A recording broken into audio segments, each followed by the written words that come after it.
conseil bani dans la matière donc ça déjà vous à la mine ni dans la peine mine peine quoi donc moi on va le au monde il va ça là moi j'ai même si non comme ah là non le bagage dans génération lelo yé pour aïe magana ténor tout aïe maïe mais ça peut parler après ça va dire bon non ça va pas toi ça tu comprends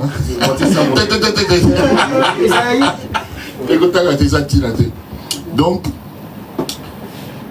ça là il m'a piège non il y a qu'à tout ça là oui tout ça une voiture à 5 piliers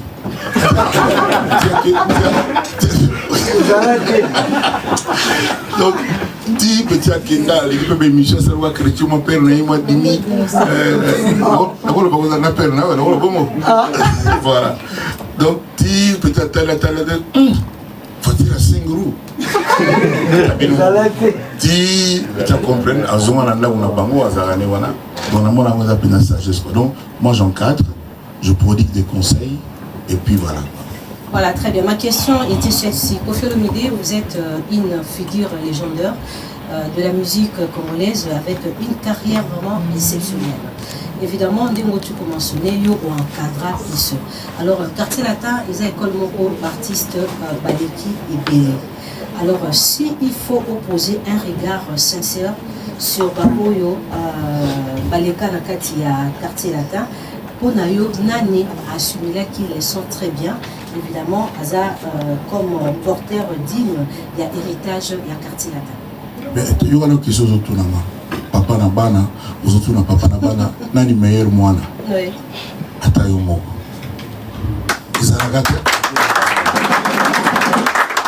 Bana na ngai, ma petite na ngai, j'en suis fier. Bango nyon surtout. Au moins, après avoir encadré, il y a aussi l'étoile de chacun. Il y a aussi la chance de chacun. Il faut que ça n'a pas raté. Donc,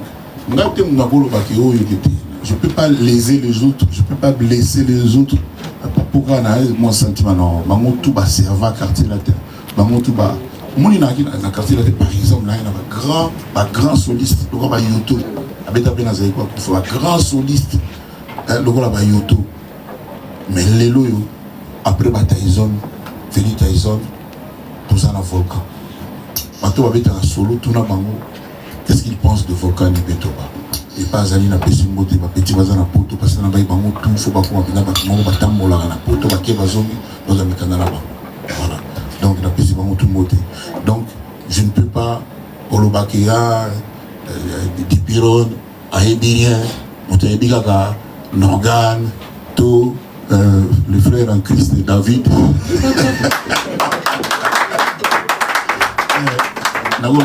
Mais on va quand même que je le dis sincèrement. Il y a 2 jours, soleil avec l'andak, minuit bouillé, le soleil avec la palette, tout ça. Les lots avant d'ailleurs, on a sonné des pichous, le téléphone avant-hier, on a sonné un bourron là. Donc c'est leur famille, c'est leur vieux. Le problème, ils ont monté. Il y a 70 ans là, donc ils ont la peine jour là-bas. Après. Voilà, Koffi Olomide réponse à déjà très bien, ou la qui c'est qui vous a papa mon pauvre vraiment l'être. Mais dans le Ghana, comment interprétez-vous la gratitude dans le milieu musical congolais? Tel qu'un artiste, vous devez peut-être émerger côté Nayo, ou apprendre à encadrer et belé, à célébrer carrière Naye sans mentionner Quartier Latin. Tobané ou à ça la Quartier Latin. Il a droit Naye. Qu'est-ce que tu veux que je dise? C'est tous les commandes. Et Chokakaote? Il n'y a pas choqué, il n'y a pas passé. Tu as un bali chabou. C'est une gratitude. C'est-à-dire, au monde, Nzamba sala molimo na molimo. Sala moto na ndenge na ye. Ngana na commentaire au salati. Na ma comme belé on a tout bani tout le bâti. Na ma comme belé na tout bani tout le bâti. Voilà. Alors, pardon utilement.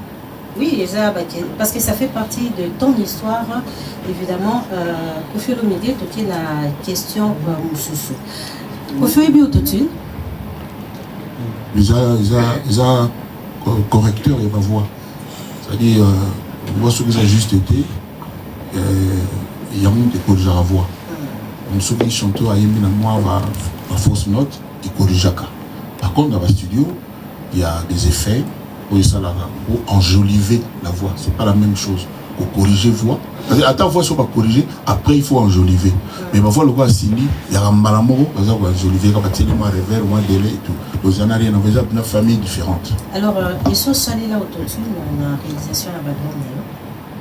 Surtout, ma vie 12 ans, autour du matin. On a évité ça, et comme on a Kofi, loi, Suzuki, toujours une baba, Banzimologo là-bas.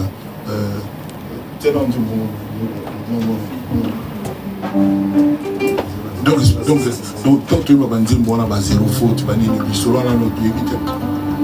na kilelo parce que technologie vie bandi lelo te moni komaka momo bofunda na Congo wa kilelo mokili bandi lelo te poni baba mutaza na 30 ans dans 40 ans d'atisiko soso bamkamwe 44 ans o makambo ya 43 ans wana to eleki betango pe d'abord sur le mabe voilà kilelo ça veut dire quoi net nga bona comme en 70 nga pe na kilelo pour la saper lelo ça est là autour oui na lobi boye balbum la ngeza carton na balbum ça pas bien Igor Azab boulga na Igor non donc album on a ça là ça la Koffi Olomide ça là que Koffi Olomide ça la Koffi ça là que lelo banzemo na musu mutupeno mona aza ko s'inspirer na ngo na sala ngo oui na sala ngo na sala donc voilà, c'est tout. Ah, tout oui, la pose une question là parce que aux artistes au Côté Studio Mingi pour réaliser l'album. Alors, autotune des logiciels locaux, la mina eba na studio tambo qui na salle enregistrement ya bandimo. Les ara loi moko ba imposaka et pas ingénieur pour ba accompagner rabino na kati ya studio. Non, n'a pas imposer ngandi. Non, tu es le ministère entre vous. Dans le biais, naïmi banzembo oyo, naïmba banzembo oyo ici la raté, naïmba ngobongo. Permettez na bateau, naïmba ngobongo. C'est oyo ko imposer ngandi. Mais encore une fois, que ça les là yango, ils ont des instruments, ils ont outils, c'est un outil, c'est voilà. Si on a bien instrument, on doit gagner outil. Les logiciels, voilà. Mais on ne va pas perdre notre temps sur ça. Non, tout le temps sur le lango parce que Bino Boza. La musique, évidemment, parce qu'ils ont suscité polémique. Surtout, comme on l'a dit, non, Bino tout Boza et la Rango, ça peut aussi engendrer doute, surtout avec l'appel voix de Cindy Lecoeur. Cette voix-là est remportée prix à niveau à Nigeria. Tout le baquet, ah, maman, si pas ça, la voix, on a ça, la autotune. Vous allez rassurer, ça, il a un motif. Oui. Très bien, merci beaucoup. Alors Kofi, Toki toujours dans ma souris Italie, réalisation, il y a l'album. La 70 ans ont célébré, on s'est dit l'album. Là vous présentez quel album? Oui, comme nous l'avons dit, Koweït Rive Gauche. Voilà. Est-ce qu'ils ont meilleur album? Ils allaient bien là, ils allaient bien. Je pose la question par rapport à la réalisation des albums. Oh, loi. Loi, donc, loi, ça c'est la loi. Ils ont ça bien la loi. Voilà. Comme on a dit, on mobile, on va mobile, on va mobile. Donc, au monde arabe, souka. Souka. C'est belé, au fur et à mesure total. Donc, ça, c'est normal. Sans autotune. Pardon, maman, tu vas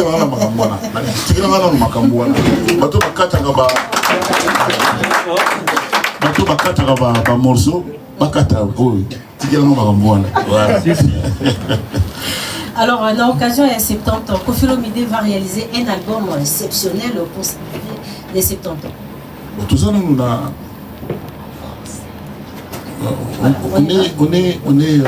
On est branchés, nous tous, nous consommons Balboa, nous consommons Oxygène, album à Madame Cindy Lecoeur, la deuxième première dame en Mboka. Je ne pense qu'à la promotion, à promouvoir cet album, parce que c'est un excellent album. jusqu'aujourd'hui, je ne sais pas laquelle de ces chansons est ma préférée. L'album est vraiment, je recommande ça, c'est pas par propagande, par idéologie, par... Non, vraiment c'est un excellent album sur tous les plans. La pochette, la voix de l'artiste, les arrangements, les textes, c'est vraiment un bel album. Donc pour l'instant, je ne pense que à cet album. Après, je l'avais dit, il y aura l'album du quartier latin. Ces jeunes gens, ça l'album, et puis après peut-être, ça la dernier album là-bas. Peut-être dans sa dernier album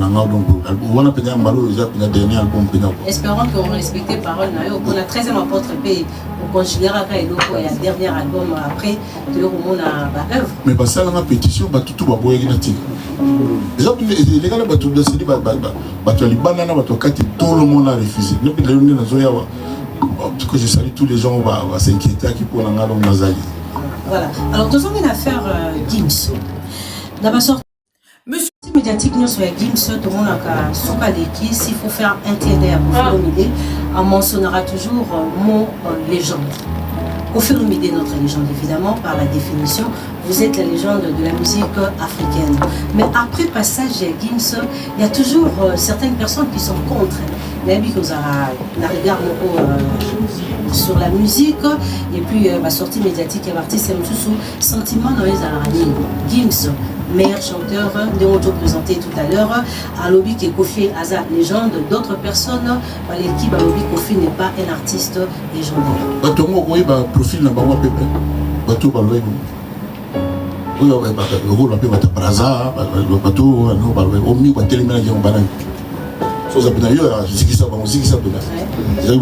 bateau va accompagner Rafali.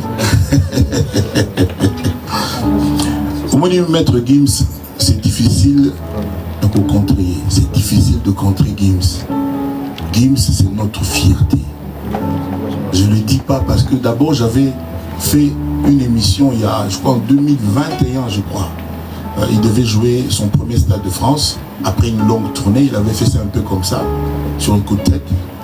Et la presse française est venue m'interroger pour parler de lui. Si les gens peuvent retrouver cette interview, ils verront ce que j'avais dit, déjà à l'époque. Okay. J'avais dit que moi je suis hors série, moi Kofi, c'est-à-dire on ne peut pas me mesurer. Mais aujourd'hui, c'est Gims. Et il le démontre tous les jours sur tous les plans. J'ai peur quand il m'appelle Kabeta. 10 stades de caméras, peut-être 7 stades. On a plus ou moins que ça va quoi. Gims, s'il te plaît, peut-être 7, mais pas 10, vraiment. Qu'est-ce que vous en pensez? Avec la 10. Avec la 7, c'est déjà pas mal, c'est déjà pas mal. Donc c'est un monsieur que nous devons respecter.